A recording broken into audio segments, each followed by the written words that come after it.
Hello friends, आज हम शुरू करने जा रहे हैं लूसेंट की सीरीज टॉपिक नंबर 10 विज्ञान और प्रौद्योगिकी, साइंस एंड टेक्नोलॉजी की। तो आज एक ही वीडियो में ये पूरा विज्ञान और प्रौद्योगिकी, साइंस एंड टेक्नोलॉजी समाप्त हो जाएगा। तो आप हमारे साथ बने रहिए और देखते रहिए।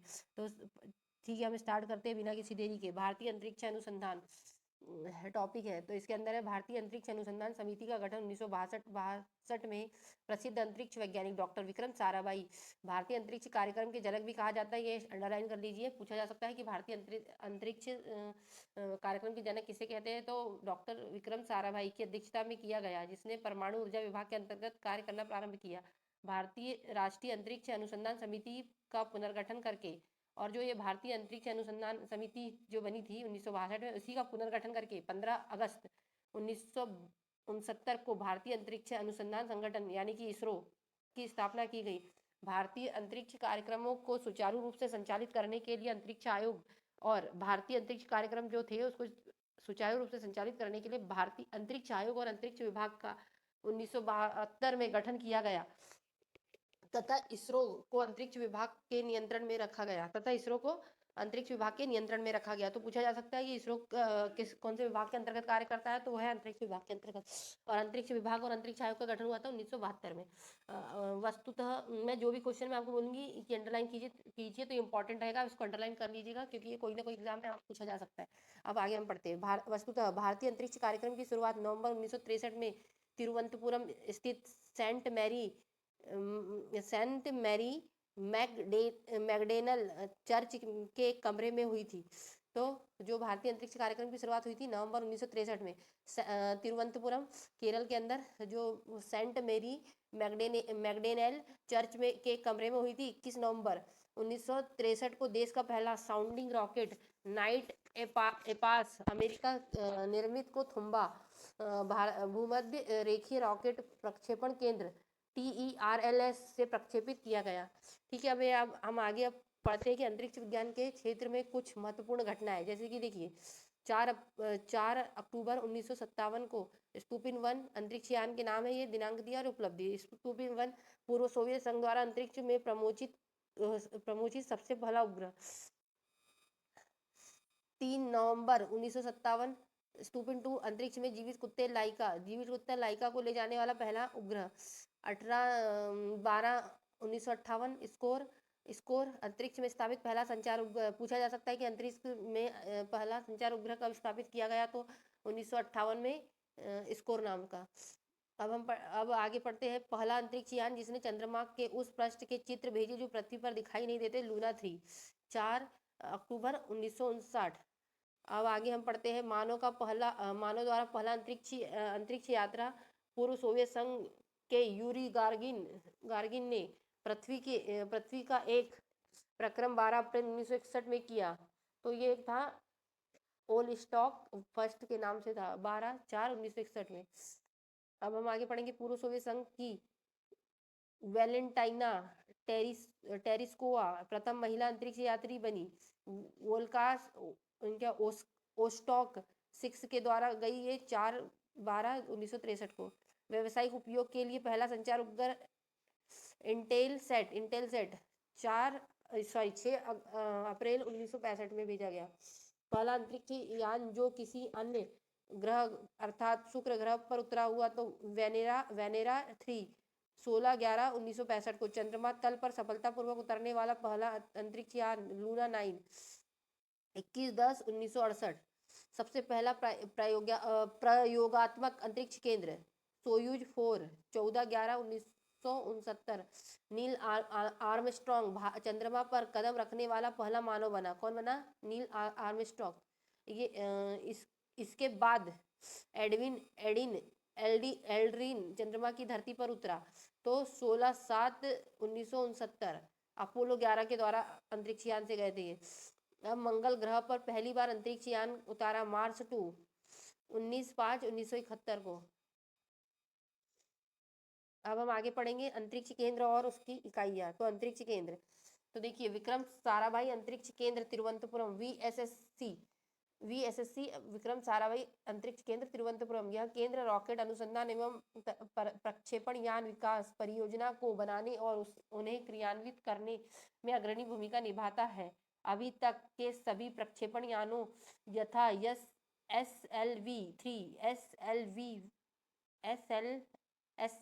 ASLV, PSLV और GSLV को इसी केंद्र से विकसित किया गया है। अब इसरो उपग्रह केंद्र बेंगलुरु ISAC, इस केंद्र में उपग्रह परियोजना के डिजाइन, निर्माण, परीक्षण और प्रबंधन का कार्य संपन्न किया जाता है।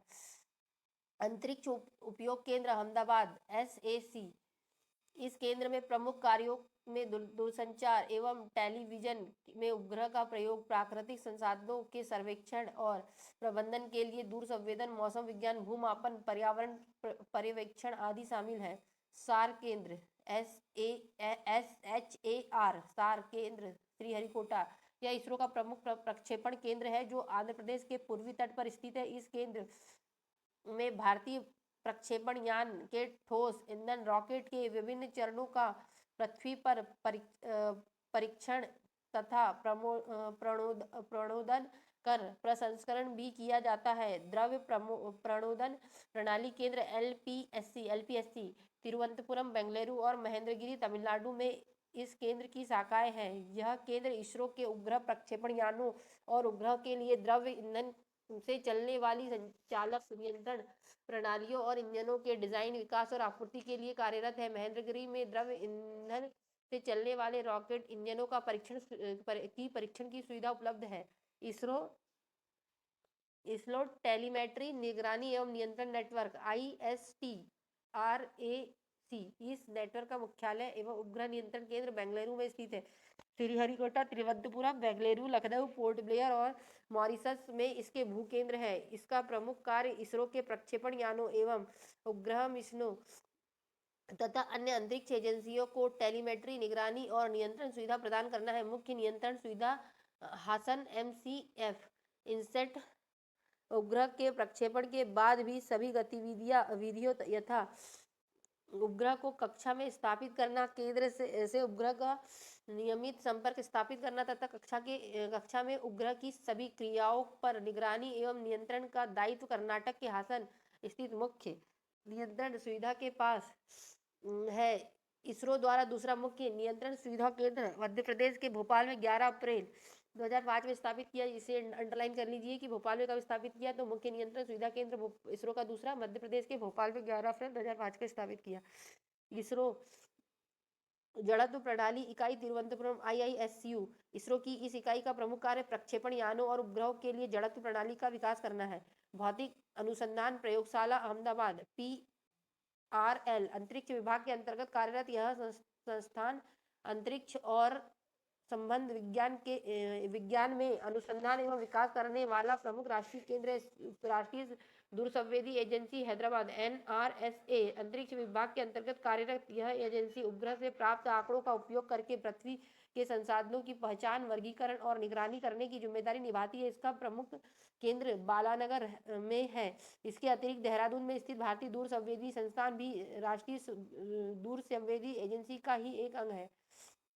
अब हम आगे पढ़ेंगे प्रमुख भारतीय उपग्रह। जैसे आर्यभट्ट स्वदेशी तकनीक से निर्मित प्रथम भारतीय उपग्रह आर्यभट्ट है, जिसको 19 अप्रैल 1975 को, ये क्वेश्चन आने वाला है क्योंकि इसको 50 साल हो रहे हैं 1975 को आने वाले साल। तो देखिए 50वीं वर्षगांठ मनाई जाएगी तो ये इंपॉर्टेंट हो सकता है। तो स्वदेश तकनीक से निर्मित प्रथम भारतीय उपग्रह आर्यभट्ट को 19 अप्रैल 1975 को पूर्व सोवियत संघ के बैकानूर अंतरिक्ष केंद्र से एंटर कोसमोस प्रक्षेपण यान द्वारा पृथ्वी के निकटवर्ती कक्षा में 594 किलोमीटर की ऊंचाई पर सफलतापूर्वक स्थापित किया गया। इसका वजन 360 किलोग्राम था। इस अभियान में के 3 प्रमुख लक्ष्य थे: वायु विज्ञान प्रयोग, सौर भौतिकी प्रयोग तथा एक्स किरण खगोलिकी प्रयोग। इस उपग्रह में संचार व्यवस्था से जुड़े कुछ प्रयोग किए गए।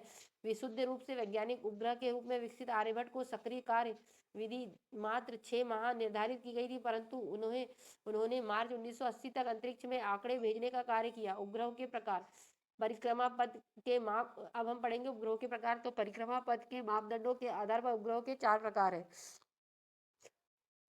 लो अर्थ ऑर्बिट सैटेलाइट जैसे निम्न कक्षीय उपग्रह। इस प्रकार के उपग्रह सामान्यतः अंडाकार कक्षा में सामान्यतः 200 से 600 किलोमीटर की सीमा पर कार्यरत होते हैं। सौर तुल्यकालिक कक्षीय उपग्रह सन सिंक्रोनस ऑर्बिट सैटेलाइट इस प्रकार के उपग्रह निकट पृथ्वी कक्षा में उत्तर से दक्षिण की ओर एक निश्चित ऊंचाई पर 500 से 1000 किलोमीटर तक अपना कार्य करते हैं। जब ये उपग्रह उत्तर से दक्षिण की ओर गुजरते हैं तो पृथ्वी की सतह पर एक कटी हुई फसल जैसा सुस्थिर सौर द्वीप क्षेत्र सुदृश्यमान होता है। PSLV से छोड़ा गया तथा भारतीय सुदूर संवेदन उपग्रह IRS इसी वर्ग के में आता है। भूतुल्यकालिक उपग्रह जियो सिंक्रोनस सैटेलाइट ये उपग्रह एक वृत्ताकार विषुवतीय कक्षा में 36,000 किलोमीटर की निश्चित ऊंचाई पर 24 घंटे में एक बार पृथ्वी की परिक्रमा करते हैं। चूंकि पृथ्वी भी अपनी दूरी पर इतने ही समय में परिभ्रमण करती है, अतः ये पृथ्वी के सापेक्ष स्थिर प्रतीत होते हैं। इनसेट श्रेणी के उपग्रह इसी वर्ग में आते हैं। दीर्घवृत्तीय मोलिनिया कक्षा लॉन्ग इलिप्टिकल मोनोलिया ऑर्बिट 504 किलोमीटर उत्तर पूर्व से लेकर उपभू से लेकर 39,834 किलोमीटर उपभू और अपभू की ऊंचाई का भ्रमण करने वाले उपग्रह इसी वर्ग में आते हैं। अब भास्कर प्रथम प्रायोगिक पृथ्वी पर्यवेक्षण उपग्रह भास्कर प्रथम को 7 जून 1979 को पूर्व सोवियत संघ के प्रक्षेपण केंद्र बैकानूर से इंटर कॉस्मेट प्रक्षेपण यान द्वारा पृथ्वी से 525 किलोमीटर की ऊंचाई पर पूर्व निर्धारित कक्षा में सफलतापूर्वक स्थापित किया गया। इसका लक्ष्य जल विज्ञान, हिमगलन, समुद्र विज्ञान और वानिकी के क्षेत्र में भू पर्यवेक्षण अनुसंधान करना था। इसरो 1 अगस्त 1981 को कार्य करना बंद किया। भास्कर 1 के संशोधित प्रतिरूप भास्कर 2 को भी रूसी प्रक्षेपण केंद्र बैकानूर से ही 20 नवंबर 1981 को पृथ्वी से 525 किलोमीटर की ऊंचाई पर स्थापित किया गया। इसका घूर्णन कक्षा तल से लंबवत रखा गया। समीर उपकरण के कारण भास्कर 2 द्वारा समुद्री सतह का ताप, सामुद्रिक स्थिति, बर्फ गिरने व पिघलने आदि जैसी अनेक घटनाओं का व्यापक विश्लेषण किया गया। रोहिणी उपग्रह श्रृंखला के अंतर्गत भारतीय प्रक्षेपण केंद्र श्रीहरिकोटा से भारतीय प्रक्षेपण यान SLV-3 द्वारा 4 उपग्रह प्रक्षेपित किए गए। इस श्रृंखला के उपग्रहों के प्रक्षेपण का मुख्य उद्देश्य भारत के प्रथम उपग्रह प्रक्षेपण यान SLV-3 का परीक्षण करना था। इस अभियान का प्रथम एवं तृतीय प्रायोगिक परीक्षण असफल रहा। इस अभियान के द्वितीय प्रायोगिक परीक्षण में रोहिणी RS-1 को 18 जुलाई 1980 को श्रीहरिकोटा से SLV-3 प्रक्षेपण यान से सफलतापूर्वक प्रक्षेपित किया गया। इस प्रकार रोहिणी RS फर्स्ट भारतीय भूमि से भारतीय प्रक्षेपण यान द्वारा प्रक्षेपित प्रथम भारतीय उपग्रह बना। पूछा जा सकता है कि प्रथम प्रक्षेपित भारतीय उपग्रह कौन सा था, तो रोहिणी था। चतुर्थ प्रायोगिक परीक्षण रोहिणी RS-D2 को 17 अप्रैल 1983 को श्रीहरिकोटा से SLV-3 और D2 द्वारा सफलतापूर्वक प्रक्षेपित किया गया। इस सफलता ने SLV-3 को एक प्रमाणित प्रक्षेपण यान सिद्ध कर दिया तथा भारत के छोटे प्रक्षेपण यानों को विकसित करने वाला देशों की श्रेणी में ला दिया।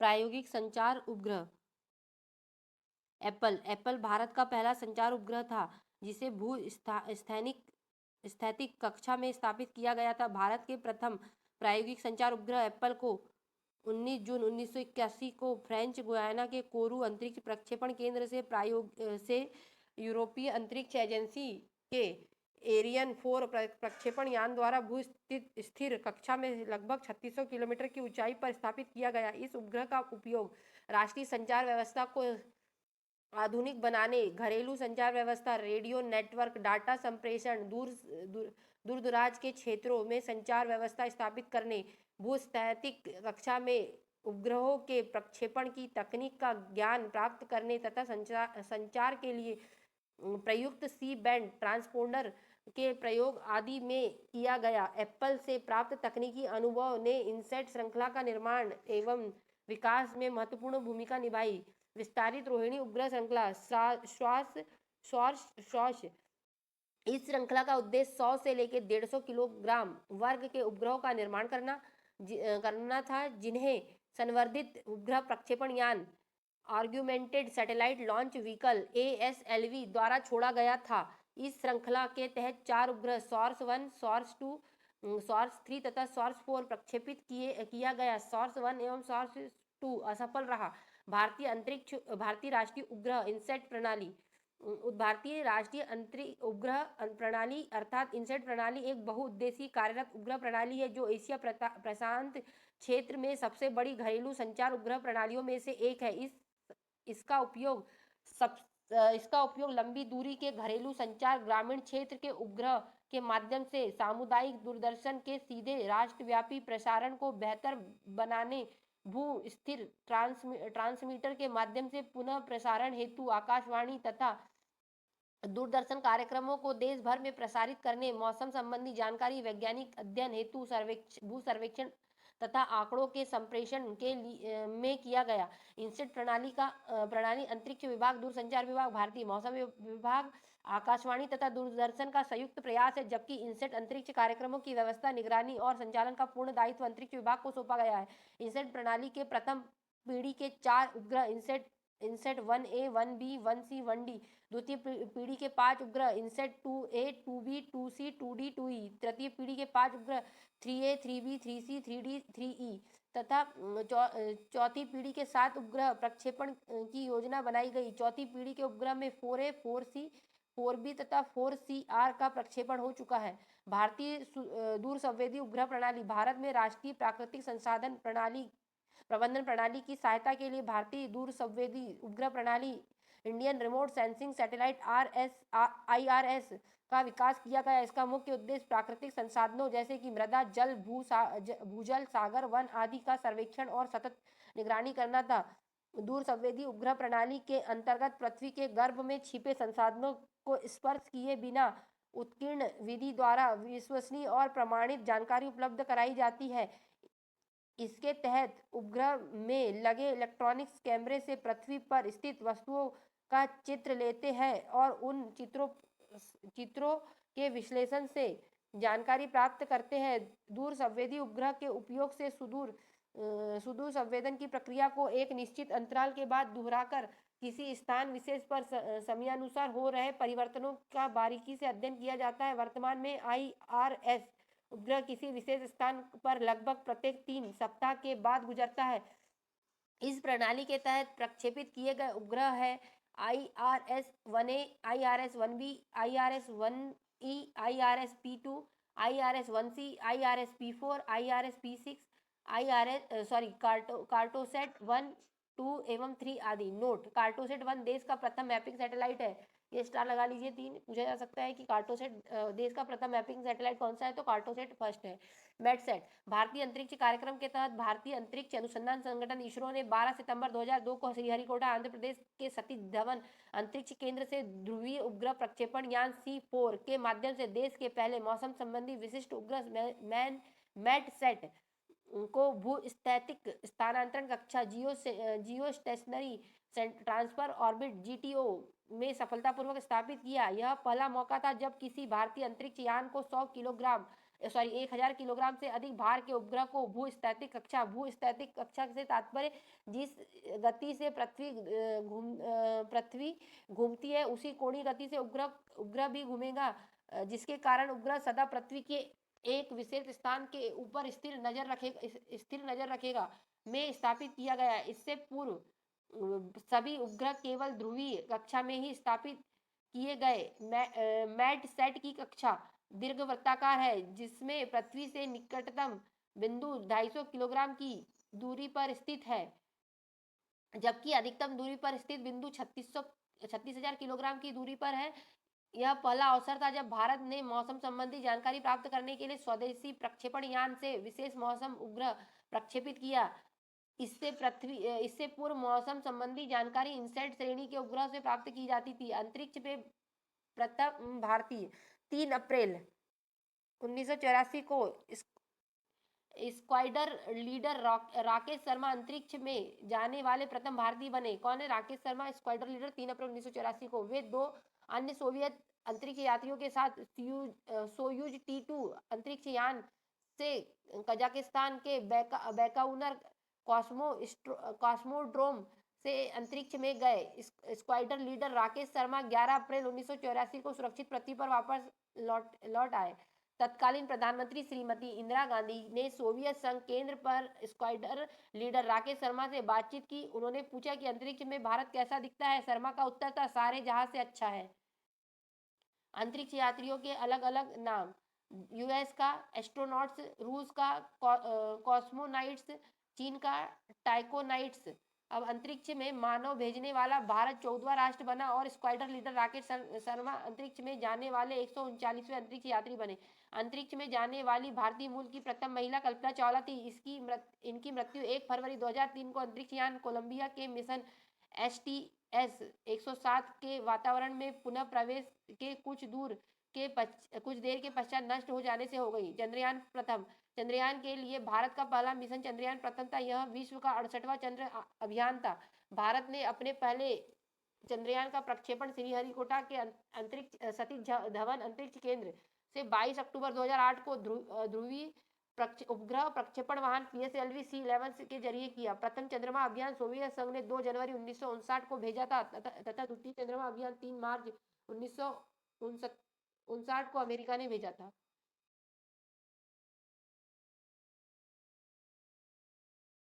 अमेरिका, यूरोपीय संघ, रूस, जापान और चीन के बाद भारत 6वां देश था जो चंद्रयान के लिए यान भेजने में सफल रहा। 11 पोलेट युक्त चंद्रयान 1 से सिग्नल प्राप्त करने के लिए 32 मीटर व्यास के एक विशाल एंटीना की स्थापना कर्नाटक के बेंगलुरु से 40 किलोमीटर दूर बयालालू में की गई। यह प्रथम अवसर था जब एक साथ 11 उपकरण विभिन्न अध्ययनों के लिए किसी यान के साथ भेजे गए थे। 14 नवंबर 2008 को वैज्ञानिक उपकरण मून इम्पैक्ट प्रोब को चंद्रमा के ध्रुवीय क्षेत्र में साल्केल्टन गड्ढे के पास छोड़ दिया। मून इम्पैक्ट प्रोब के चारों ओर भारतीय ध्वज चित्रित है। यह चांद पर भारत की मौजूदगी का एहसास कराएगा। 29 अगस्त 2009 को चंद्रयान प्रथम का नियंत्रण कक्ष से संपर्क टूट गया। 30 अगस्त 2009 को इसरो ने चंद्रयान प्रथम मिशन को औपचारिक रूप से समाप्त कर दिया। चंद्रयान प्रथम का मून इम्पैक्ट प्रोब चंद्रमा की सतह पर जिस स्थान पर उतरा था उस स्थान को अब उसका नाम जवाहर बिंदु रखा गया। चंद्रयान 2 22 जुलाई 2019 को भारतीय भूतुल्यकाली उपग्रह प्रक्षेपण यान GSLV MK3 द्वारा चंद्रयान 2 को सफलतापूर्वक प्रक्षेपित किया गया। इसमें ऑर्बिटर, लैंडर विक्रम, रोवर प्रज्ञान का इस्तेमाल किया गया। लैंडर विक्रम का सफलतापूर्वक सॉफ्ट लैंडिंग नहीं होने के कारण यह अभियान पूर्ण सफल नहीं हो सका। जिस स्थान पर चंद्रयान 2 का लैंडर चंद्रमा की सतह पर दुर्घटनाग्रस्त हुआ था उस स्थान का नाम तिरंगा रखा गया। चंद्रयान 3 यह भारतीय अंतरिक्ष अनुसंधान संगठन इसरो द्वारा भेजा गया तीसरा भारतीय चंद्र मिशन है। इसका प्रक्षेपण 14 जुलाई 2023 को 2:35 पर सतीश धवन अंतरिक्ष केंद्र श्रीहरिकोटा से LVM-3 M4 रॉकेट द्वारा किया गया था। इसने चंद्रयान 2 के समान एक लैंडर एवं एक रोवर था, लेकिन इसमें ऑर्बिट नहीं है। लैंडर का नाम विक्रम तथा रोवर का नाम प्रज्ञान है। लेकिन लैंडर विक्रम ने 23 अगस्त 2023 के दिन 6:04 पर भारतीय समयानुसार चंद्रमा के दक्षिण ध्रुव पर सॉफ्ट लैंडिंग किया। इसी के साथ भारत चंद्रमा के दक्षिण ध्रुव पर सफलतापूर्वक अंतरिक्ष यान उतारने वाला पहला और चंद्रमा पर उतरने वाला चौथा देश बन गया। लैंडर विक्रम चंद्रमा पर जिस स्थान पर उतरा उसे शिव शक्ति बिंदु नाम दिया गया। भारतीय सूर्य मिशन। भारतीय अंतरिक्ष संगठन इसरो ने अपने पहले सौर मिशन आदित्य L1 का प्रक्षेपण 2 सितंबर 2023 को किया। इसका प्रक्षेपण PSLV C-57 रॉकेट का उपयोग करके किया। आदित्य L1 1.5 मिलियन किलोमीटर की दूरी पर सूर्य का अध्ययन करने वाला पहला अंतरिक्ष आधारित वेधशाला श्रेणी का भारतीय सौर मिशन है। कुछ विशेष पॉइंट पढ़ते जैसे लैंग्वेज पॉइंट्स। यह अंतरिक्ष में वे विशेष स्थान है जहाँ सूर्य और पृथ्वी जैसे 2 बड़े परिक्रमा करने वाले पिंडों की गुरुत्वाकर्षण शक्तियां एक दूसरे को संतुलित करती है। कुल 5 लैंग्वेज पॉइंट है। जिनमें से प्रत्येक के अलग अलग विशेषता है। अंतरिक्ष यान को सूर्य पृथ्वी प्रणाली के लैग्रेंजियन बिंदु 1 L1 के चारों ओर एक प्रभामंडल कक्षा में स्थापित करने की योजना है। आदित्य L1 का प्रारंभिक उद्देश्य सूर्य के विकिरण, ऊष्मा कण प्रवाह एवं चुंबकीय क्षेत्र सहित सूर्य के व्यवहार और वे पृथ्वी को कैसे प्रभावित करते हैं के संबंध में गहरी समझ हासिल करना है। भारत का मंगल मिशन। भारतीय वैज्ञानिकों द्वारा पूर्ण रूप से तैयार मंगल मिशन मंगलयान नाम दिया गया 24 सितंबर 2014 को सुबह 8 बजे मंगल की कक्षा में प्रवेश कर गया। इसके साथ ही पहले प्रयास में मंगल पर पहुंचने वाला भारत विश्व का पहला देश बन गया। इसरो द्वारा मंगलयान नामक पहली अंतरिक्ष परियोजना के अंतर्गत 5 नवंबर 2013 को मंगल ग्रह की परिक्रमा करने हेतु एक उपग्रह आंध्र प्रदेश के श्रीहरिकोटा स्थित सतीश धवन अंतरिक्ष केंद्र से ध्रुवीय उपग्रह प्रक्षेपण यान PSLV-C-25 के द्वारा सफलतापूर्वक छोड़ा गया। अमेरिका, रूस और यूरोपीय संघ के बाद भारत मंगल की कक्षा में प्रवेश करने वाला पहला देश बना। भारत एशिया का पहला देश है जो मंगल की कक्षा में दाखिल हुआ है। नासा, ESA और रॉस कॉस्मोस के बाद इसरो मंगल की कक्षा में प्रवेश करने वाली चौथी स्पेस एजेंसी है। मंगल मिशन की कुल लागत 450 करोड़ रुपए थी। मंगलयान मंगल ग्रह के से निकटतम स्थिति में आने पर मात्र 365 किलोमीटर दूर रहेगा, जबकि दूर होने पर 8000 किलोमीटर दूर रहेगा। मंगलयान में लगे उपकरणों का उपयोग भविष्य में मौसम, जमीन, खेती और संचार उपग्रह के लिए किया जा सकेगा। प्रक्षेपण यान प्रौद्योगिकी। SLV-3 satellite launch vehicle. साधारण क्षमता वाले SLV-3 के विकास से भारत ने प्रक्षेपण यान प्रौद्योगिकी के क्षेत्र में कदम रखा तथा 18 जुलाई 1980 को SLV-3 का सफल प्रायोगिक परीक्षण करके अपनी योग्यता को सिद्ध करते हुए स्वयं को अंतरिक्ष क्लब का 6वां सदस्य बना लिया। इस क्लब में के अन्य पूर्व 5 सदस्य रूस, अमेरिका, फ्रांस, जापान और चीन है। SLV-3 एक 4 चरणों वाला साधारण क्षमता का उपग्रह प्रक्षेपण यान था जो 40 किलोमीटर भार वर्ग के उपग्रह को पृथ्वी की निचली कक्षा में स्थापित कर सकता था। इसका ईंधन प्रणोदक ठोस था। SLV-3 का कुल 4 प्रायोगिक परीक्षण प्रक्षेपण किए गए, जिसमें द्वितीय तथा चतुर्थ प्रक्षेपण पूर्णतः सफल रहा।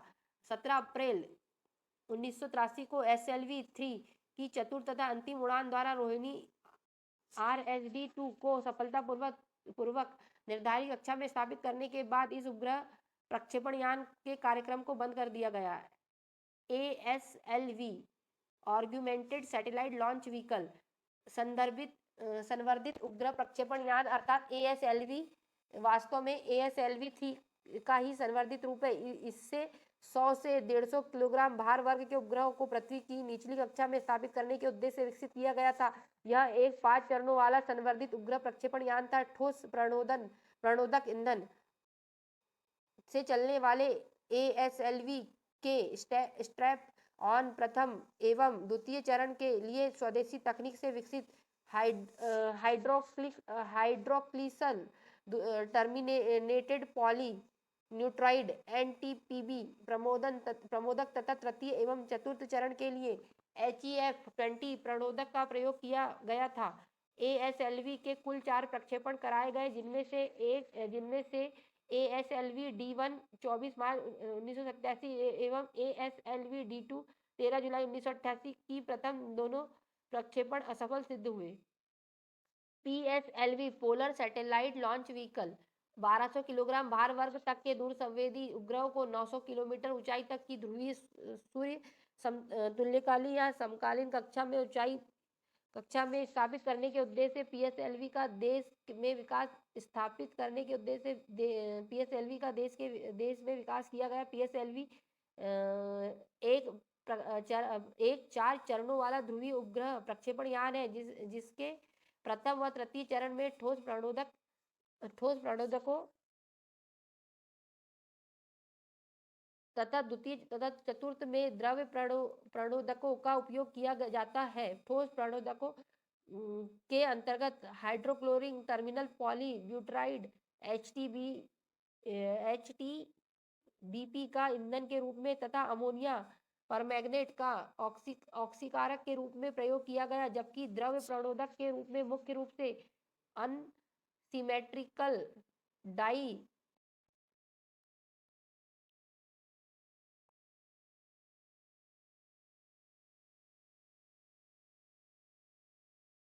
अनसिमेट्रिकल डाई हाइड्रोक्लोराइड हाइड्राजाइन एवं N2O4 का प्रयोग किया गया, जो कमरे के ताप पर द्रवीभूत रहता है। PSLV की कुल 3 उड़ान कराई गई, जिसमें प्रथम उड़ान असफल तथा द्वितीय एवं तृतीय उड़ान पूर्णतः सफल सिद्ध हुई। PSLV C3 द्वारा प्रक्षेपित भारतीय दूर संवेदी प्रौद्योगिकी परीक्षण उपग्रह TES भारत का पहला सैनिक उपग्रह है। TES भारत का पहला सैनिक उपग्रह जो देश के समुद्री इलाकों और विशेषकर चीन तथा पाकिस्तान से लगी अंतर्राष्ट्रीय सीमा और नियंत्रण रेखा पर किसी घुसपैठ पर प्रभावी नजर रख सकेगा। GSLV जियो स्टेशनरी और geo synchronous satellite launch vehicle GSLV एक शक्तिशाली 3 चरणों वाला भू तुल्यकाली एवं भू स्थिर उपग्रह प्रक्षेपण यान है। GSLV के प्रथम चरण में ठोस प्रणोद, द्वितीय चरण में द्रव्य प्रणोद तथा तृतीय चरण में क्रायोजेनिक ईंधन का उपयोग किया गया है। ठोस प्रणोदकों के अंतर्गत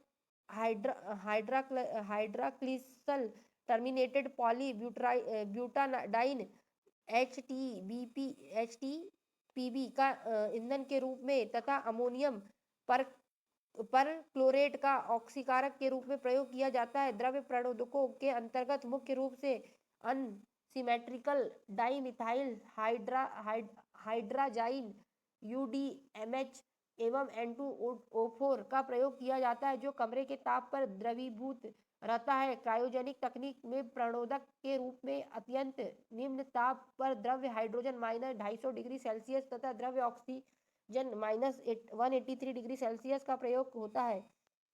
GSLV की पहली विकासात्मक परीक्षण उड़ान 28 मार्च 2001 को असफल रहा। GSLV D1 ने भी प्रायोगिक संचार उपग्रह GSAT-1 को 3600 किलोमीटर की ऊंचाई पर स्थित भू स्थैतिक स्थानांतरण कक्षा में स्थापित नहीं कर सका और लगभग 1000 किलोमीटर नीचे रह गया। लेकिन GSLV D2 ने प्रायोगिक संचार उपग्रह GSAT-2 वजन 1800 किलोग्राम को पृथ्वी की समानांतर कक्षा में 36,000 किलोग्राम ऊपर स्थापित कर दिया था तथा इसका इंडोनेशिया के बियाक और कर्नाटक के हासन स्थित मुख्य नियंत्रण प्रणाली से संपर्क हो गया। GSLV D2 को श्रीहरिकोटा स्थित सतीश धवन अंतरिक्ष केंद्र से 8 मई 2003 को सफलतापूर्वक प्रक्षेपित किया गया। इस सफलता के बाद भारत उन 5 देशों अमेरिका, रूस, यूरोपीय संघ, जापान और चीन के एलिट ग्रुप में शामिल हो गया और भूस्थैतिक प्रक्षेपण में अपनी योग्यता सिद्ध कर चुका है। क्रायोजेनिक प्रौद्योगिकी। क्रायोजेनिक का शाब्दिक अर्थ निम्न तापिकी है। यह ग्रीक भाषा के शब्द क्रायोस से बना है, जो बर्फ के समान शीतलता के लिए प्रयुक्त होता है। निम्न तापिकी विज्ञान में 0 डिग्री सेल्सियस से लेकर 150 डिग्री सेल्सियस के नीचे के तापमान को क्रायोजेनिक ताप कहा जाता है। निम्न ताप अवस्था क्रायोजेनिक अवस्था वाले इंजनों में अति निम्न ताप -250 डिग्री सेल्सियस पर हाइड्रोजन का ईंधन के रूप में तथा ऑक्सीजन का -183 डिग्री सेल्सियस पर ऑक्सीकारक के रूप में प्रयोग होता है। इस प्रौद्योगिकी में इन प्रणोदकों को तरल अवस्था में ही प्रयोग किया जाता है। इसमें ईंधन को परम तापीय अवस्था में प्रयोग करने की विशेषता के कारण इसे क्रायोजेनिक इंजन कहते हैं। इस इंजन की प्रमुख विशेषता है क्रायोजेनिक इंजन में प्रयोग होने वाले द्रव्य हाइड्रोजन एवं द्रव्य ऑक्सीजन के दहन से जो ऊर्जा पैदा होती है वह ठोस ईंधन आधारित इंजन से प्राप्त ऊर्जा से कई गुना अधिक होती है। इसमें ईंधन के ज्वलन की दर को नियंत्रित किया जा सकता है, जबकि ठोस ईंधन से परिचालित होने वाले इंजन की ज्वलन की दर को नियंत्रित करना कठिन होता है। इस प्रौद्योगिकी से युक्त इंजन में प्रणोदक की प्रति इकाई भार से अधिक बल पैदा होता है, जिससे यान को अधिक बल थ्रस्ट मिलता है। नोट: क्रायोजेनिक ईंधन की पहली बार प्रयोग अमेरिका द्वारा एटलॉन्स सुदूर नामक रॉकेट से किया गया। 28 अक्टूबर 2006 को तमिलनाडु के महेंद्रगिरी में पूर्ण निम्नताप क्रायोजेनिक अवस्था का भारत में सफल परीक्षण किया गया। 5 जनवरी 2014 को भारतीय अंतरिक्ष संगठन इसरो ने भारी उपग्रहों के प्रक्षेपण की क्रायोजेनिक तकनीक विकसित कर GSLV 5D5 क्रायोजेनिक इंजन को सफलतापूर्वक प्रक्षेपित किया। भारत क्रायोजेनिक तकनीक का सफल परीक्षण करने वाला छठा देश बना। भारत से पूर्व यह क्षमता अमेरिका, रूस, चीन, जापान और फ्रांस को प्राप्त है। भारतीय परमाणु अनुसंधान। अब हम आगे नेक्स्ट लेक्चर में पढ़ेंगे भारतीय परमाणु। सो फ्रेंड्स, अब हम पढ़ेंगे भारतीय परमाणु अनुसंधान। तो डॉक्टर होमी जे भाभा की अध्यक्षता में 10 अगस्त 1948 को परमाणु ऊर्जा आयोग की स्थापना की गई। कब? 10 अगस्त 1948 को। साथ ही परमाणु ऊर्जा अनुसंधान की भारतीय यात्रा आरंभ हुई। भारत के प्रधानमंत्री की अध्यक्षता में परमाणु आयोग ऊर्जा कार्यक्रमों के क्रियान्वयन हेतु अगस्त 1954 को परमाणु ऊर्जा विभाग की स्थापना की गई। कब? 1954 को परमाणु ऊर्जा विभाग की स्थापना की गई। परमाणु ऊर्जा के सभी कार्यक्रम प्रधानमंत्री के तत्वाधान में किए गए। परमाणविक ऊर्जा विभाग प्रधानमंत्री कार्यालय के प्रशासन के अधीन है। परमाणु अनुसंधान एवं विकास के प्रमुख केंद्र भाभा परमाणु अनुसंधान केंद्र बार्क, ट्राम्बे, मुंबई में स्थापित भाभा परमाणु अनुसंधान केंद्र बार्क परमाणु विज्ञान के संबंध के क्षेत्र में कार्यरत देश का प्रमुख अनुसंधान केंद्र है। बार्क परमाणु विद्युत कार्यक्रम एवं तथा उद्योग एवं खनिज क्षेत्र की इकाइयां अनुसंधान एवं विकास में सहायता प्रदान करता है। इस केंद्र ने उद्योग, औषधि एवं कृषि के क्षेत्र में रेडियो आइसोटोप के चिकित्सकीय उपयोगों सहित परमाणु ऊर्जा के शांति कार्यों में उपयोग की प्रौद्योगिकी का विकास किया है। प्रायोगिक रिएक्टरों को जीरो पावर रिएक्टर भी कहते हैं, क्योंकि इसका इस्तेमाल ऊर्जा प्राप्ति की अपेक्षा नाभिकीय अनुसंधान के लिए खास तौर पर किया जाता है। कनाडा के सहयोग से बार्क में स्थापित साइरस तापीय रिएक्टर का मुख्य उद्देश्य रेडियो आइसोटोप का उत्पादन एवं उनके प्रयोग को प्रोत्साहित करना है। ध्रुव अनुसंधान रिएक्टर में रेडियो आइसोटोप तैयार करने के साथ परमाणु प्रौद्योगिकी एवं पदार्थों में शोध पर कार्य किया जाता है। इंदिरा गांधी परमाणु अनुसंधान केंद्र IGCAR वर्ष 1971 में कलपक्कम, तमिलनाडु में इस केंद्र की स्थापना की गई। इस केंद्र का प्रमुख कार्य फास्ट ब्रीडर रिएक्टर के संबंध में अनुसंधान एवं विकास करना है। इस केंद्र में स्थित फास्ट ब्रीडर टेस्ट रिएक्टर विश्व में अपनी तरह का पहला रिएक्टर है जो प्लूटोनियम यूरेनियम मिश्रित कार्बाइड ईंधन को काम में लाता है। फास्ट ब्रीडर टेस्ट रिएक्टर की कुछ विशेषता निम्न है।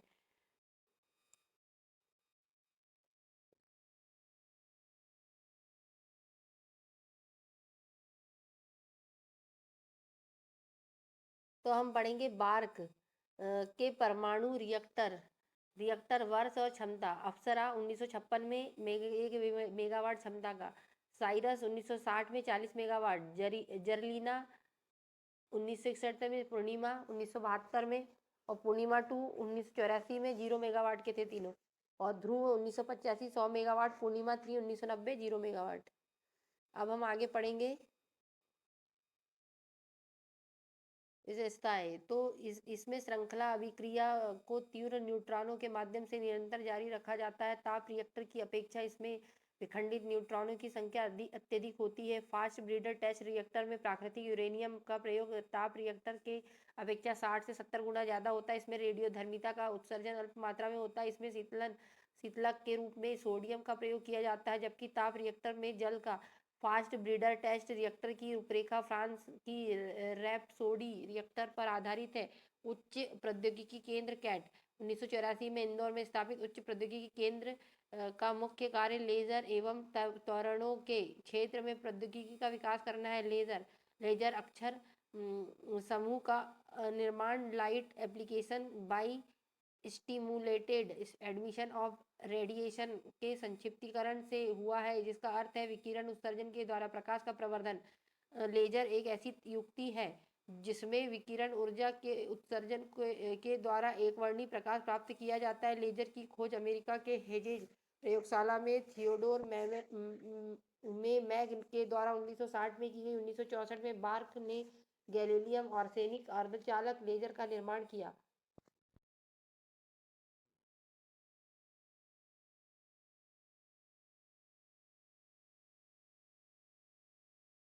ठीक है, अब हम पढ़ेंगे इसी में कामिनी। कामिनी संक्षिप्त रूप है कवलपक्कम मिनी रिएक्टर का। कामिनी को 17 सितंबर 1997 में काम करना शुरू किया। इस रिएक्टर का महत्व इस बात को लेकर है कि यह जहां अन्य प्रायोगिक रिएक्टरों में ईंधन के रूप में यूरेनियम या प्लूटोनियम का उपयोग किया जाता है, वही कामिनी थोरियम 31 का उपयोग ईंधन के रूप में करेगा। स्मरणीय है कि कामिनी थोरियम यूरेनियम 233 ईंधन का चक्र उपयोग करने वाला विश्व का प्रथम रिएक्टर है। इस रिएक्टर का उपयोग अनुसंधान के अतिरिक्त अपराधियों को पकड़ने में भी किया जाएगा, क्योंकि इसके द्वारा फिंगरप्रिंट का मिलान करना बड़ा सरल हो जाएगा।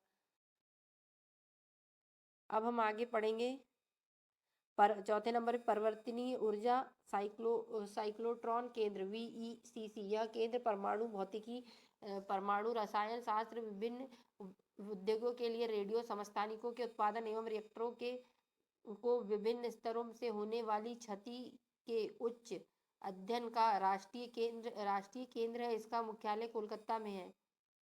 परमाणु ऊर्जा विभाग की अन्य इकाइयां, संस्थान और स्थिति जैसे परमाणु पदार्थ निर्देशालय हैदराबाद में है, गुरु जल बोर्ड मुंबई में है, नाभिकीय ईंधन परिसर हैदराबाद में है, भारतीय नाभिकीय ऊर्जा कॉर्पोरेशन लिमिटेड मुंबई में है, भारत यूरेनियम निगम लिमिटेड जादूगोड़ा में है, भारतीय रेयर अर्थ लिमिटेड मुंबई, विकिरण और आइसोटोप प्रौद्योगिकी बोर्ड मुंबई। परमाणु परीक्षण 18 मई 1974 को पोखरण में जैसलमेर राजस्थान में भारत ने स्वदेशी पहला परीक्षण परमाणु विस्फोट किया। यह बम 12 किलो टन क्षमता का था। इसका कोड स्माइलिंग बुद्धा था। पहले परीक्षण में 24 वर्षों बाद पोखरण में दूसरी बार 11 मई से 13 मई को 1998 में परमाणु परीक्षण किया गया, जिसके शक्ति 98 नाम दिया गया। सब किलो टन 1 किलो टन से कम विस्फोटों का सबसे बड़ा लाभ यह है कि यदि भारत ने समग्र परमाणु परीक्षण निषेध संधि CTBT पर हस्ताक्षर कर दिए तो इस विस्फोटक तकनीक के माध्यम के बाद प्रयोगशाला में भी परीक्षणों को जारी रखा जा सकता है। अब हम नेक्स्ट टॉपिक फिर अब आगे पढ़ते हैं हम। शक्ति 98 योजना की सफलता का श्रेय 3 वैज्ञानिकों को संयुक्त रूप से जाता है। R चिदम्बरम, APJ अब्दुल कलाम, अनिल काकोदकर मध्य प्रदेश के, याद रखना। परमाणु 1994 में परमाणु परीक्षण 1974 में परमाणु परीक्षण में मात्र प्लूटोनियम ईंधन का उपयोग हुआ था, जबकि 98 में परिशोधित यूरेनियम से लेकर ड्यूटेरियम तक का उपयोग किया था। ट्रिटियम ईंधन परमाणु ऊर्जा रिएक्टरों में प्रयोग लाए जाने वाले भारी जल से प्राप्त किया जाता है। शक्ति 98 के अंतर्गत परमाणु परीक्षण 11 मई को 3 परमाणु परीक्षण किए गए। 11 मई 1998 को थर्मो न्यूक्लियर 43 किलो टन का और विखंडन 15 किलो टन का और लो इल्ड 0.2 किलो टन का। फिर 13 मई को 2 किए गए, लो इल्ड 0.3 किलो टन का और लो इल्ड 0.5 किलो टन का। अब हम आगे पढ़ते हैं। संयुक्त राज्य अमेरिका ने जुलाई 1945 को पहला नाभिकीय विस्फोट हाइट सेंडर में किया था।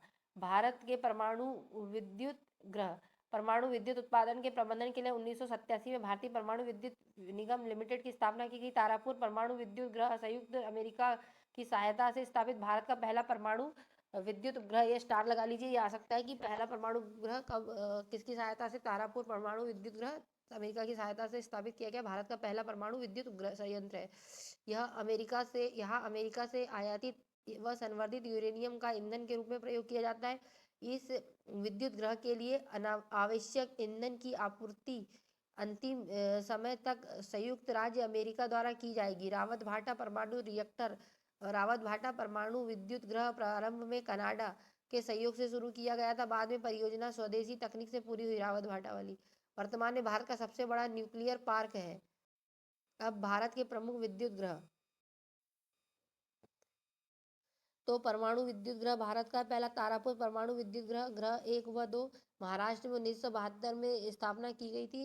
और एक राजस्थान परमाणु विद्युत ग्रह 1, 2, 3, ये रावत भाटा राजस्थान में 1972 में स्थापना की गई थी इसकी। और विद्युत ग्रह 3 की राजस्थान में रावत भाटा की 1999 में 220 टन का, 440 टन का। और ये तारापुर 320 टन का था। मद्रास परमाणु विद्युत ग्रह कलपक्कम तमिलनाडु में 1983 में स्थापना की गई थी। और नरोरा परमाणु विद्युत ग्रह 1, 2 बुलंदशहर उत्तर प्रदेश 1991 में स्थापित। ये दोनों ऊपर वाले कलपक्कम और नरोरा दोनों की क्षमता मेगावाट में 470। काकरापार परमाणु विद्युत ग्रह सूरत गुजरात में 1993 में स्थापना की गई थी। 220 मेगावाट का है। केगा कर्नाटक में है 1999 में 440 मेगावाट का। काकरापार परमाणु सूरत गुजरात 440। रावत भाटा राजस्थान चौथे नंबर का 440 मेगावाट। कुंडलकुलम परमाणु ग्रह कन्याकुमारी तमिलनाडु में कन्याकुमारी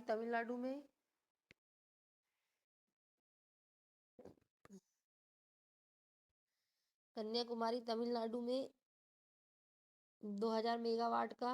परमाणु निर्माण हेतु संसदीय तारापुर परमाणु विद्युत ग्रह महाराष्ट्र 1000 मेगावाट। और राजस्थान परमाणु 5, 6, 7, 8 रावत भाटा राजस्थान 2000 मेगावाट। विश्व का पहला परमाणु विद्युत बिजली घर रूस में स्थापित किया गया, दूसरा यूएस में। अब हम पढ़ेंगे तीसरा टॉपिक भारतीय रक्षा प्रौद्योगिकी। नेक्स्ट टॉपिक हम पढ़ रहे हैं भारतीय रक्षा प्रौद्योगिकी। रक्षा के क्षेत्र में अनुसंधान व विकास के लिए रक्षा अनुसंधान एवं विकास संगठन की स्थापना 1958 में की गई। इस समय इसे अन्य प्रौद्योगिकी संस्थाओं के साथ मिलाकर स्थापित किया गया था। 1980 में स्वतंत्र रक्षा अनुसंधान एवं विकास विभाग गठित किया गया। रक्षा अनुसंधान एवं विकास संगठन DRDO के प्रमुख एवं महानिर्देशक रक्षा मंत्री श्री वैज्ञानिक सलाहकार होते थे। इस संगठन का मुख्यालय नई दिल्ली में रक्षा उत्पाद विभाग की रक्षा एवं रक्षा आपूर्ति विभाग का गठन 1984 में विलय कर रक्षा उत्पाद एवं आपूर्ति विभाग कर दिया की स्थापना की गई। भारतीय प्रक्षेपात्र कार्यक्रम भारत का तत्कालीन प्रधानमंत्री इंदिरा गांधी ने जुलाई 1983 में समेकित निर्देशित प्रक्षेपात्र विकास कार्यक्रम IGMDP integrated guided missile development programme की नींव रखी। इस कार्यक्रम के संचालन का दायित्व रक्षा अनुसंधान एवं विकास संगठन DRDO को सौंपा गया। इस कार्यक्रम के अंतर्गत विकसित प्रक्षेपात्रों का संक्षिप्त विवरण इस प्रकार है। पृथ्वी, यह जमीन से जमीन पर मार करने वाला कम दूरी का बैलिस्टिक प्रक्षेपात्र है। पृथ्वी प्रक्षेपात्र का प्रथम परीक्षण फरवरी 1988 में चांदीपुर अंतरिक्ष परीक्षण केंद्र में किया गया। पृथ्वी की न्यूनतम मारक क्षमता 40 किलोमीटर तथा अधिकतम मारक क्षमता 250 किलोमीटर है। अब आगे पढ़ेंगे हम त्रिशूल। यह कम दूरी वाला जमीन से हवा में मार करने वाला प्रक्षेपात्र है। इसकी मारक क्षमता 500 मीटर से 9 किलोमीटर तक है। यह मैक 2 की गति से निशाने को भेद सकता है। आकाश, यह जमीन से हवा में मार करने वाला मध्यम दूरी का बहुलक्षीय प्रक्षेपात्र है। इसकी मारक क्षमता 25 किलोमीटर है। आकाश पहली ऐसी भारतीय प्रक्षेपात्र है जिसके प्रणोदक में रामजेट सिद्धांतों का प्रयोग किया गया। इसकी तकनीकी को दृष्टिगत करते हुए इसकी तुलना अमेरिकी पैट्रियट मिसाइल से की जा सकती है। यह परंपरागत एवं परमाणु आयुध को ढोने की क्षमता रखता है। यह इसके मोबाइल लॉन्चर से भी छोड़ा जा सकता है। अग्नि श्रेणी के 5 प्रक्षेपात्र हैं। अग्नि 1, अग्नि 2, अग्नि 3, 4, 5। अग्नि जमीन से जमीन पर मार करने वाले मध्यम दूरी की बैलिस्टिक मिसाइल है। अग्नि 3 का मारक क्षमता 3000 किलोमीटर से अधिक है एवं इसे 5000 किलोमीटर तक बढ़ाया जा सकता है।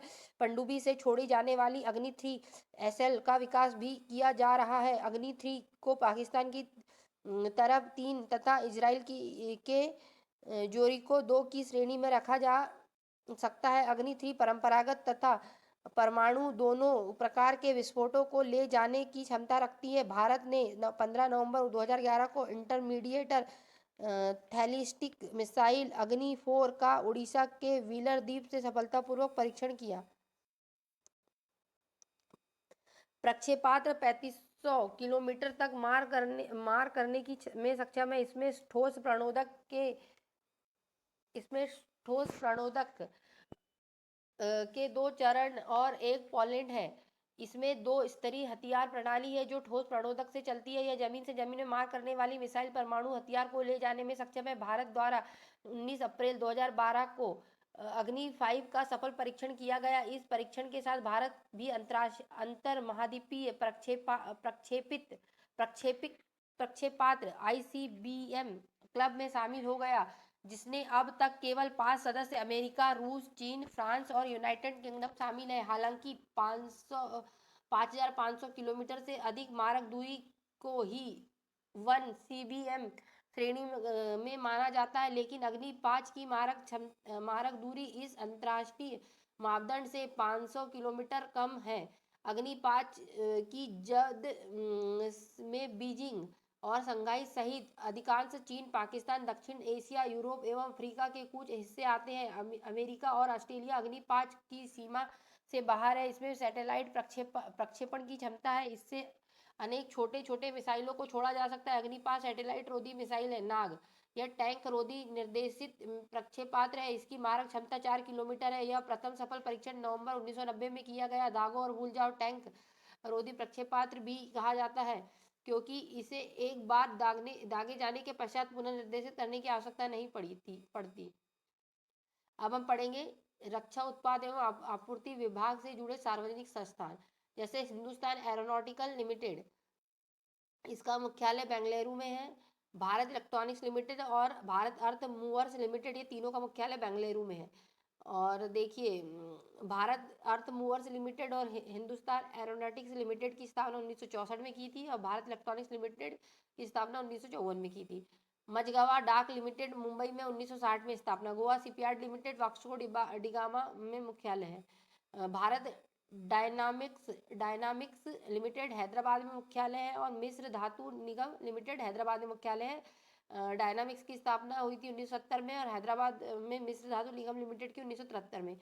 Garden rich workshop limited Calcutta 1934 में स्थापना। कुछ अन्य भारतीय प्रक्षेपात्र।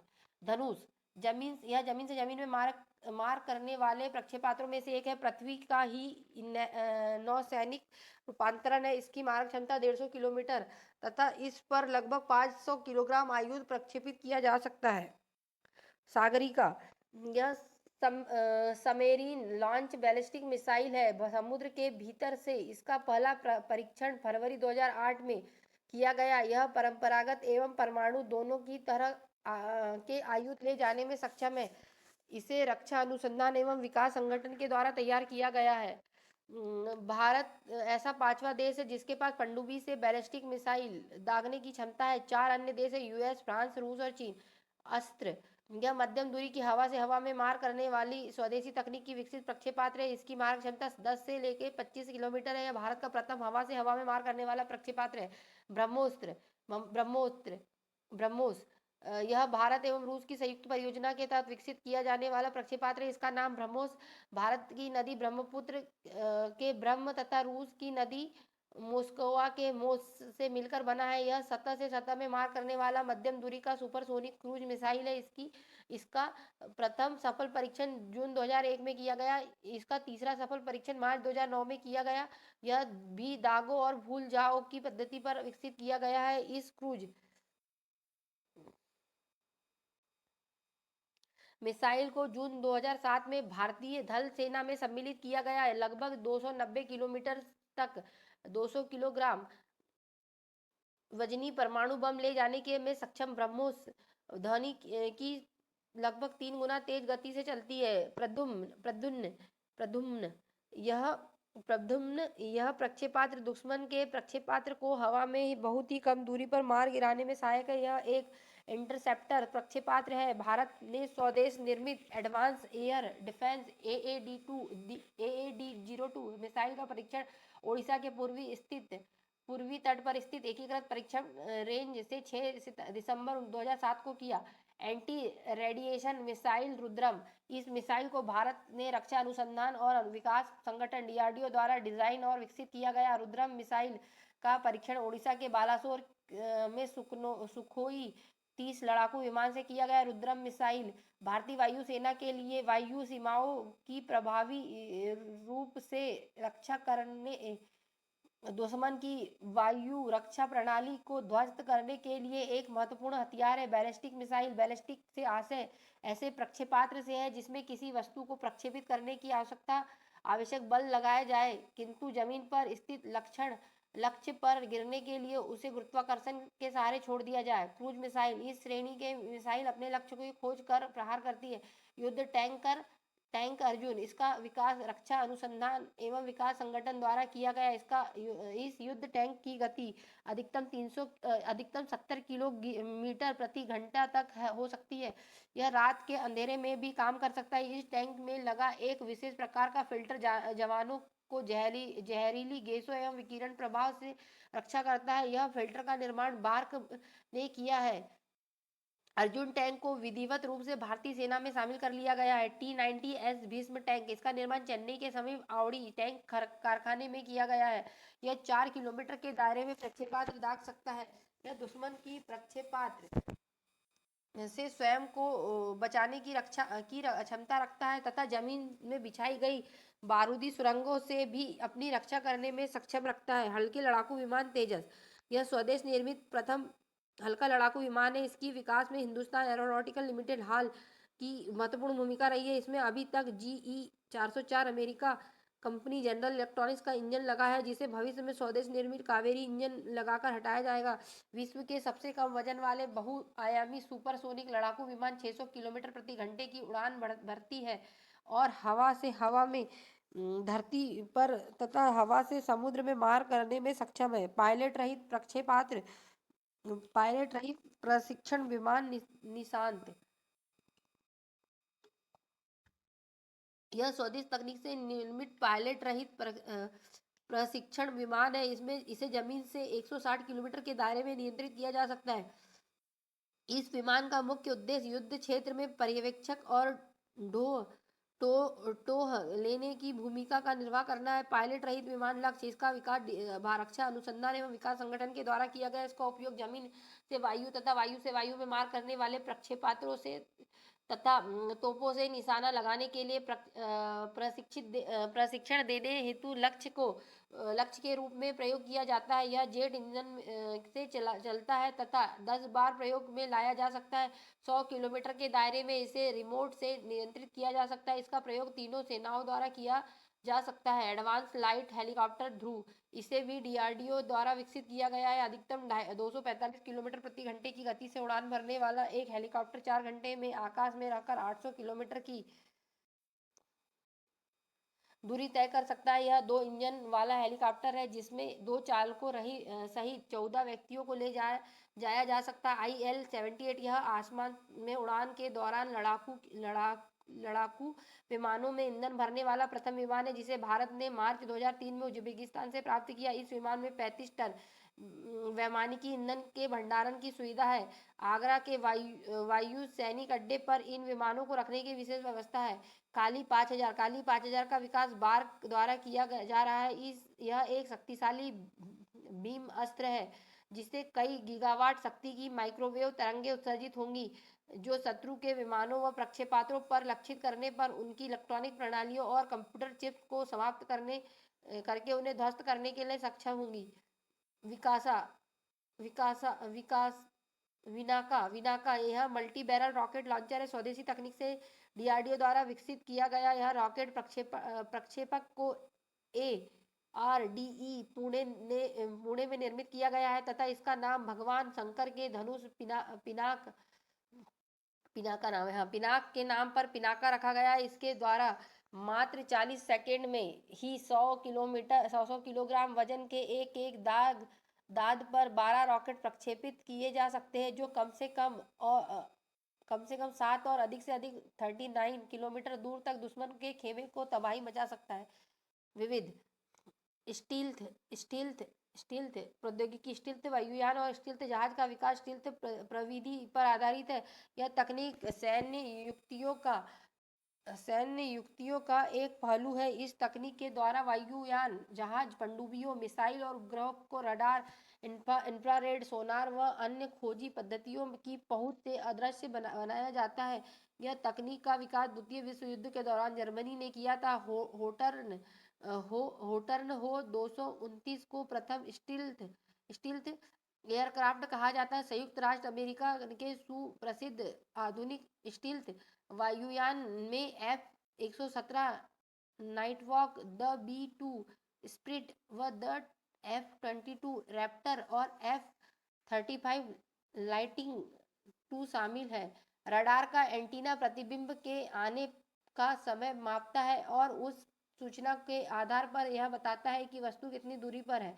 मानव रहित वायुयान ड्रोन्स ये ऐसे वायुयान होते हैं जिन्हें जमीन से नियंत्रित किया जाता है या जो पूर्व नियोजित मिशन के अनुसरण करते हुए स्वायत्त रूप से चलित रहते हैं। ड्रोन्स मुख्य रूप से 2 वर्गों में विभाजित है। वे जो जिन्हें निगरानी के उद्देश्य से बनाया जाता है। दूसरे वे जो मिसाइल एवं बम से सुसज्जित होते हैं।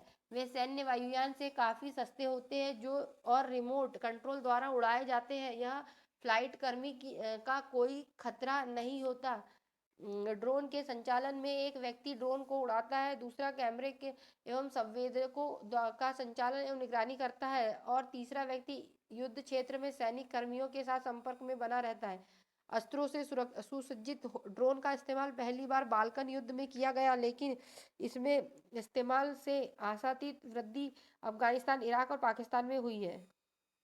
ब्रिटेन के पास कई प्रकार के निगरानी ड्रोन है, विशेष रूप से वॉच कीपर जिसे इजरायली कंपनी एविट और ब्रिटेन के थेल्स द्वारा संयुक्त रूप से बनाया गया। वैज्ञानिक तथा औद्योगिक अनुसंधान केंद्र अनुसंधान परिषद CSIR के अध्यक्ष भारत के प्रधानमंत्री होते हैं।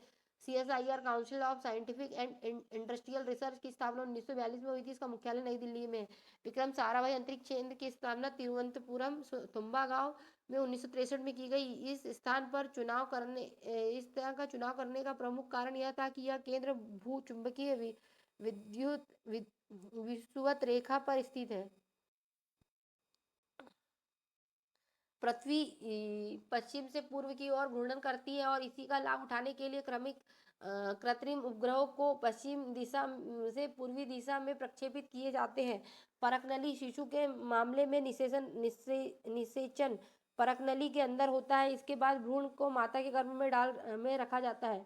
25 जुलाई 1978 को ग्रेट ब्रिटेन में श्रीमती लैम्बी ब्राउन ने विश्व के प्रथम परकनली शिशु लुइस ब्राउन को जन्म दिया। भारत में जन्म लेने वाला प्रथम परकनली शिशु विवादित है। डॉक्टर सुभाष मुखोपाध्याय की देखरेख में कानपिया में प्रथम परकनली शिशु दुर्गा का जन्म 3 अक्टूबर 1978 को दिया गया, जिसे उस समय स्वीकृति नहीं मिली। 16 अगस्त 1986 को मुंबई में KEM अस्पताल में इंदिरा हिंदुजा की देखरेख में भारत के दूसरे परकनली शिशु हर्षा का जन्म हुआ।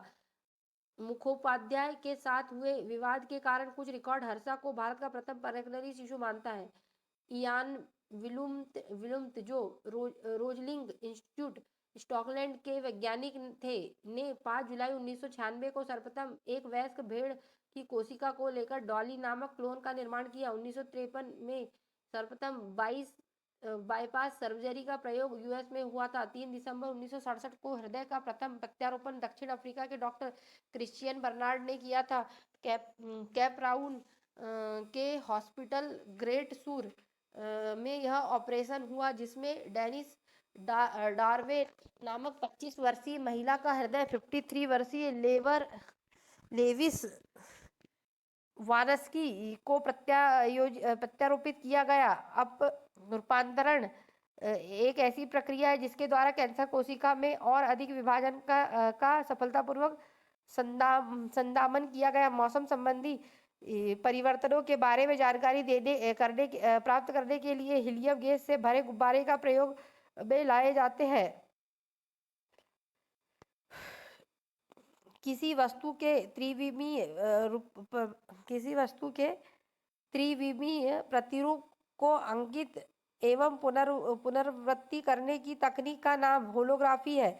यह लेजर किरणों द्वारा की गई फोटोग्राफी है जिससे वस्तु का चित्र त्रिआयामी होता है। विज्ञान के क्षेत्र में जो मानव एवं यंत्र के मध्य स्वचालन का एवं संचार का अध्ययन करता है उसे साइबरनेटिक्स कहलाता है। यह विज्ञान की आधुनिक शाखा है। इसकी परिकल्पना 49 में सर्वप्रथम नॉर्बर्ट वीनर ने की थी। इसे नियंत्रण का विज्ञान भी कहते हैं। 19 दिसंबर 1945 को मुंबई के Tata institute of fundamental research की स्थापना हुई। National school of design Pune में है। न्यूट्रॉन बम, इस बम का की विस्फोट क्षमता तुलनात्मक रूप से कम होती है, लेकिन विकिरण क्षमता अधिक होती है। यह पृथ्वी एवं जल में रेडियोधर्मिता फैला सकता है। टैंकों एवं बुलेट्स प्रूफ वाहनों को तहस नहस कर सकता है। सल्फेट बम नाभिकीय हथियारों के अनुकूल पदार्थ को बाल्ट व सोने के द्वारा सॉल्टेड बम तैयार किया जाता है। इसकी विशेषता है कि इसके द्वारा अधिक मात्रा में रेडियोधर्मी विकिरण फैलाई जा सकती है। माइक्रोवेव बम का आविष्कार अमेरिका द्वारा किया गया। इसके द्वारा इसकी तीव्र शक्ति की ऊर्जा का उत्सर्जन होता है कि शत्रु के इलेक्ट्रॉनिक उपकरण का वह संचरण प्रणाली ध्वस्त हो जाती है। यहाँ तक कि वाहनों की इग्निशन प्रणाली भी इसके द्वारा नष्ट हो जाती है। उल्लेखनीय है कि शत्रु की संचार प्रणाली को ध्वस्त करने वाला इन बमों से कोई जनहानि नहीं होगी।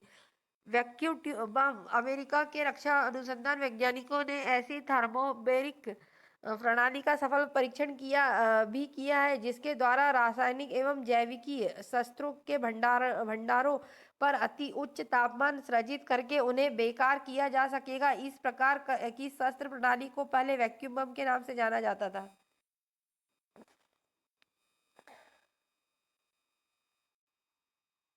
अब हम आगे पढ़ेंगे। एडमिरल एडमिरल मोरवोसोक एक विमान वाहक पोत है जिसे भारत ने रूस से खरीदा है। यह विमान वाहक पोत विराट का स्थान ग्रहण करेगा। यह हिंद महासागर में भारत की उपस्थिति को मजबूती प्रदान करेगा। आईसी चिप्स सिलिकॉन से बनी होती है। इसका निर्माण 1958 में जेएस किल्बी ने किया था।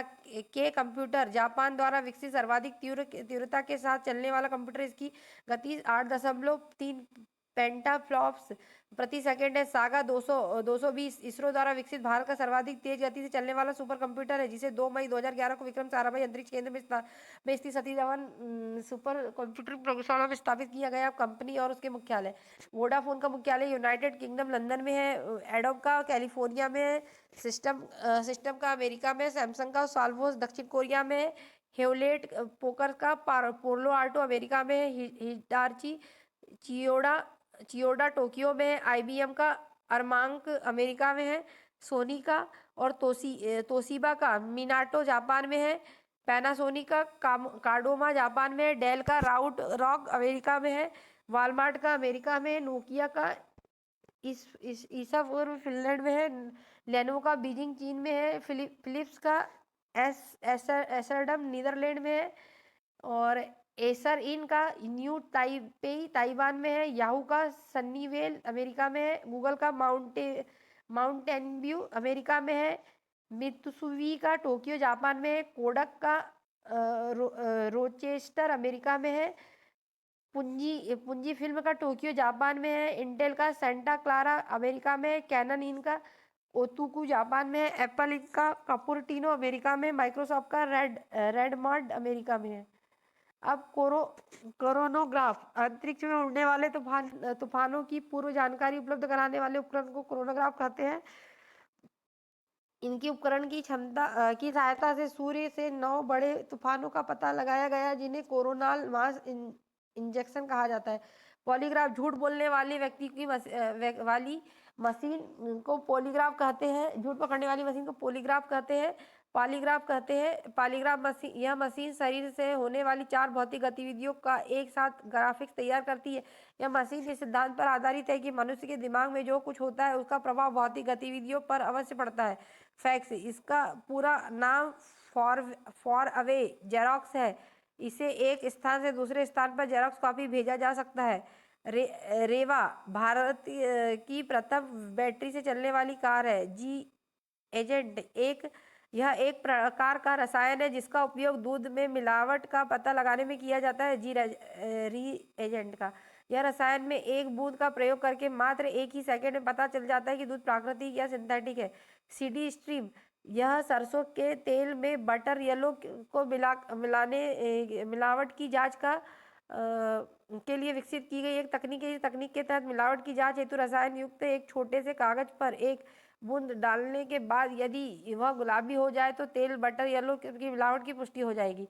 सार्स रहस्यमय निमोनिया के रूप में चर्चित घातक बीमारी सार्स यानी सीवर एक्यूट रेस्पिरेटरी सिंड्रोम के विषाणु को पैरामिक्सोवायरस के रूप में चिन्हित किया गया, जो कोरोना वायरस के परिवार से संबंधित है। इससे रोगी को निमोनिया जैसे लक्षण दिखाई देते हैं। लगातार खांसी आने और सांस लेने में तकलीफ बनने के कारण रोगी की मृत्यु भी हो सकती है। नेवी रैपिड वैज्ञानिकों ने एड्स ग्रस्त महिलाओं के गर्भाशय शिशु को इस जानलेवा बीमारी से सुरक्षित रखने के लिए एक सस्ती दवा नेवी रैपिड का विकास किया। इस दवा की मात्र 2 खुराकों से ही प्रतिवर्ष लाखों शिशुओं को एड्स की बीमारी से बचाया जा सकता है। शिशु को यह दवा 18 माह की आयु तक दी जा सकती है। अमेरिका बहुराष्ट्रीय कंपनी मोनोसांटो ने कृषि जगत के विकास के लिए कीट प्रतिरोधी क्षमता वाले कपास को बीटी तैयार किया, उसने वेरिलस थुरिजिएंसिस बीटी जीवाणुओं को इसके लिए कपास के आंतरिक में अंकित किया। इस बायोटेक्नोलॉजिकल रिसर्च की मदद से आलू, टमाटर तथा सरसों के कीट प्रतिरोधी बीज तैयार कर लिए गए हैं। हाइब्रिडोमा तकनीक का विकास 1975 में डॉक्टर मिलस्टोन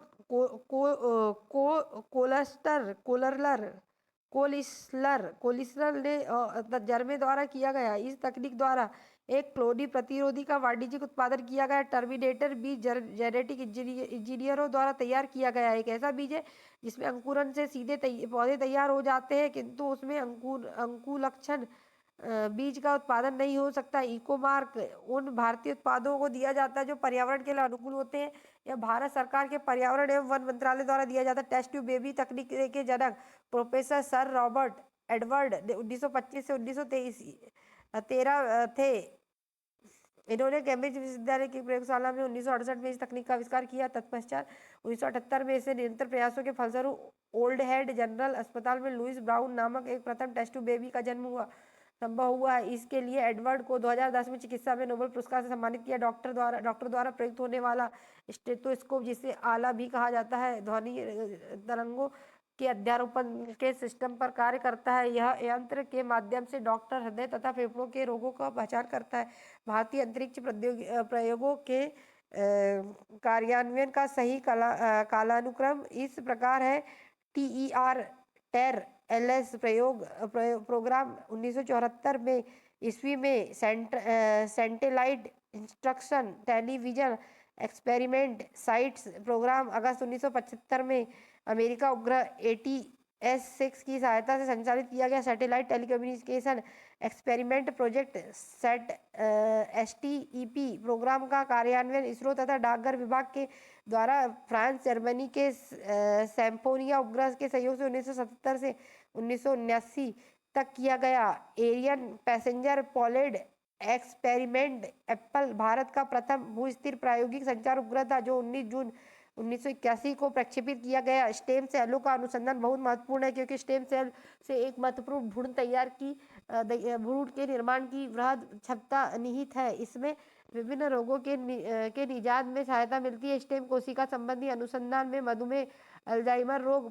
पार्किंसन रोग, ल्यूकेमिया, हेपेटाइटिस, पक्षाघात और हृदय रोग आदि से पीड़ित लोगों के लिए आशा की नई किरण दिखाई देने लगी है। ऑप्टिकल फाइबर प्रकाशिक तंतु पूर्ण आंतरिक परावर्तन के सिद्धांत पर आधारित एक ऐसी युक्ति है जिसके द्वारा प्रकाश के सिग्नल को इसकी तीव्रता के बिना क्षय हुए एक स्थान से दूसरे स्थान पर स्थानांतरित किया जा सकता है। ऑप्टिकल फाइबर क्वार्ट्ज कांच के बहुत लंबे तथा पतले हजारों रेशों से मिलकर बना होता है। प्रत्येक रेशे की मोटाई 10⁻⁻⁴ सेंटीमीटर होती है। रेफ्रिजरेटर में खाद्य ताजा रखने के लिए सुरक्षित तापमान 4 डिग्री सेल्सियस होता है। अमेरिका के एफ लेबी में रेडियो कार्बन प्रणाली के आविष्कार का श्रेय है, जिसने 49 में कार्बन पर आधारित तिथियों का निर्धारण की विधि की घोषणा की। रेडियोधर्मी कार्बन का अर्थ कार्बन 14 के विघटन प्रक्रिया के संबंध में रखता है।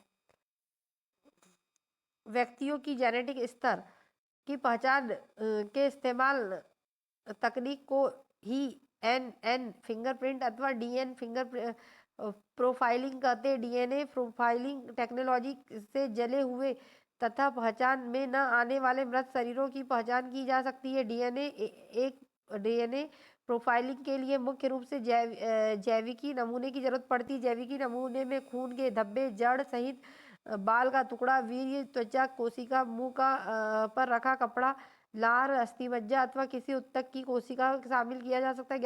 ज्ञातव्य है कि डीएनए फिंगरप्रिंट का विकास सबसे पहली बार 1984 में ब्रिटिश वैज्ञानिक यालेक जेफरी ने किया था। रडार का प्रयोग रडार रेडियो तरंगों द्वारा वस्तुओं की उपस्थिति की स्थिति ज्ञात करने में किया जाता है।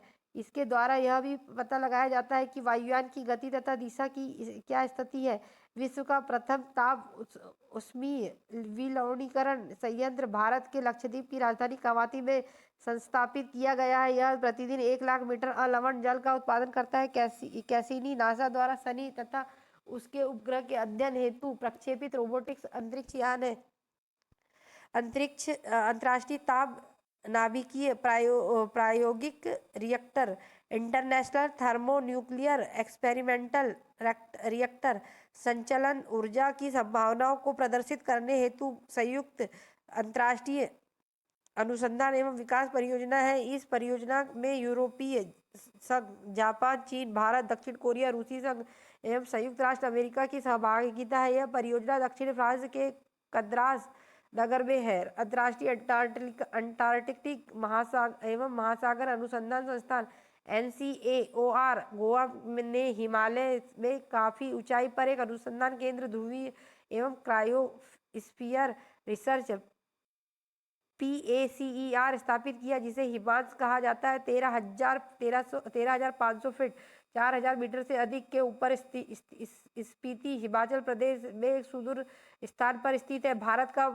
भादला सोलर पार्क विश्व का सबसे बड़ा सोलर पार्क है। यह सौर पार्क का निर्माण जुलाई 2015 में शुरू किया गया था।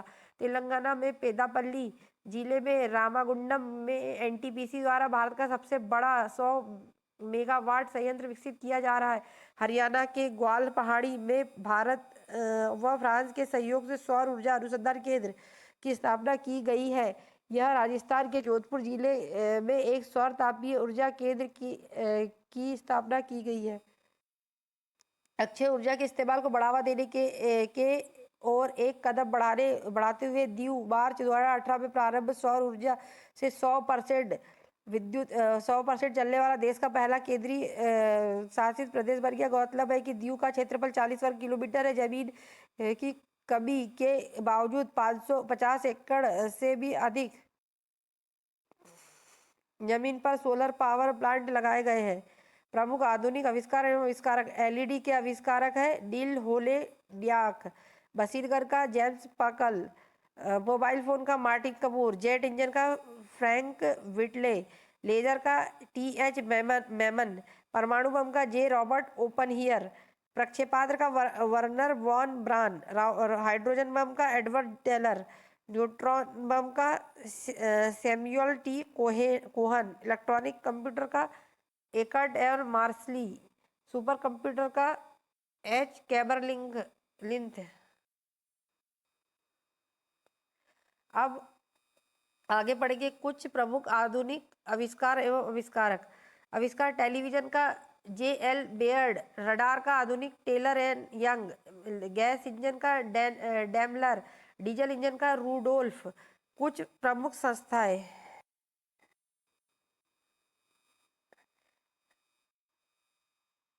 राष्ट्रीय प्रतिरक्षा विज्ञान संस्थान NII नई दिल्ली, जीव विज्ञान में चुनौतीपूर्ण प्रश्नों के समाधान के लिए विभिन्न जांचकर्ताओं को एक साथ लाने वाले अंदाज में वैज्ञानिक कार्यक्रमों का विस्तार जारी रखना ताकि स्वास्थ्य सेवा में सुधार हो सके। राष्ट्रीय कोशिका विज्ञान केंद्र NCCS पुणे, इसे केंद्र में अपने PhD कार्यक्रमों में युवा वैज्ञानिकों की प्रतिभा और शोध शोधार्थियों को बढ़ावा देने में और संरचनात्मक जीव विज्ञान, स्टेम सेल जीव विज्ञान के अत्याधुनिक अनुसंधान के क्षेत्रों में काम करने की नई पहल है। डीएनए फिंगरप्रिंट हैदराबाद एवं निदान केंद्र CDFD यह कृषि एवं प्रसंस्करण उत्पादों को कृषि जिन्सों के नमूने की शुद्धता जांचने की सेवा प्रदान करता है। ILS जीव विज्ञान अनुसंधान भुवनेश्वर इस संस्था का जोर संक्रामक रोग विज्ञान, जीन गतिविधि एवं नियमन एवं ट्रांसलेशन शोध पर है। राष्ट्रीय मस्तिष्क अनुसंधान केंद्र NBRC मानेसर यह केंद्र मिर्गी और ब्रेन मैपिंग पर बहुविषयक अनुसंधान एवं शिक्षण में लगा हुआ है।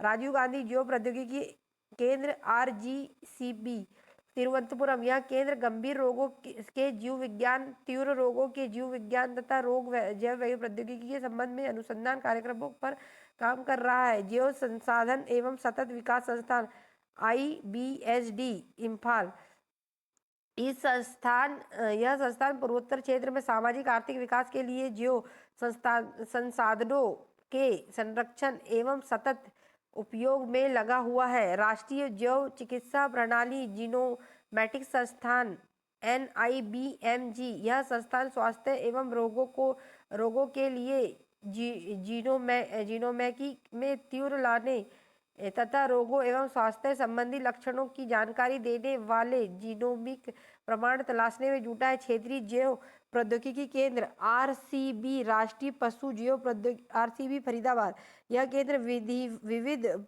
विषयों में विश्व स्तरीय शिक्षा प्रशिक्षण मुहैया करा रहा है। राष्ट्रीय पशु जैव प्रौद्योगिकी संस्थान NIAB हैदराबाद यह संस्थान ने संक्रामक रोगों बुसेलोसिस, थाइलेरियोसिस और बेप्सियोसिस, न्यूकैलस disease virus NDV, leptospirosis, toxoplasmosis, mastitis, petits ruminants virus PPR तथा foot and mouth disease FMD तथा इन रोगों के निदान एवं रोकथाम के लिए तरीके विकसित करने की पहल है। राष्ट्रीय कृषि खाद्य जैव प्रौद्योगिकी संस्थान नामी मोहाली यह केंद्र उसी स्थान पर बायोटेक कल्चर बनाने के लिए अनुसंधान कार्यक्रमों में प्रौद्योगिकी जुटा रहा है। तो हमारा विज्ञान और प्रौद्योगिकी का यह मैराथन क्लास आज खत्म होती है। आगे हम पर्यावरण और पारिस्थितिकी पढ़ेंगे, तो हमारे साथ बने रहिए। हमारे चैनल को लाइक करिए, सब्सक्राइब करिए और शेयर करिए। धन्यवाद।